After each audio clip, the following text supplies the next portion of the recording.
ఎల్లమ్మ తండ ప్రజలు private school బస్సులను ఆపుతున్న దృశ్యాలు చూస్తున్నాం. పిల్లలు మొత్తం గవర్నమెంట్ స్కూల్లోనే చదివించాలి, ప్రభుత్వ పథకాలు వస్తున్నటువంటి ఒక ప్రభుత్వ స్కూల్లోనే చదివించాలని చెప్పేసి వాళ్ళందరూ కోరుతున్న దృశ్యం ఎల్లమ్మ తండలో చూస్తున్నాం.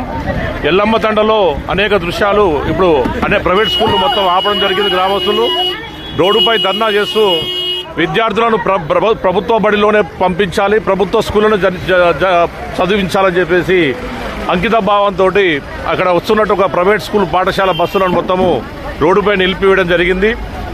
ఈ యొక్క చైతన్యము, ఈ యొక్క ఎల్లమ్మ తండలో జరుగుతున్న దృశ్యాలు చైతన్యం అనేది ప్రతి గ్రామంలో రావాలి. పిల్లలు ప్రభుత్వ బడిలో చదువుకోవాల వాళ్ళ యొక్క విధానం చాలా గొప్పది. ఈ ప్రైవేట్ స్కూల్ బస్సుల కోసము ఇక్కడ ఆపుతున్నారు వాళ్ళందరినీ. ఇక్కడ స్కూల్ బస్సులు మొత్తం గవర్నమెంట్ స్కూల్లో చదువుకోవాలని చెప్పేసి గవర్నమెంట్లోనే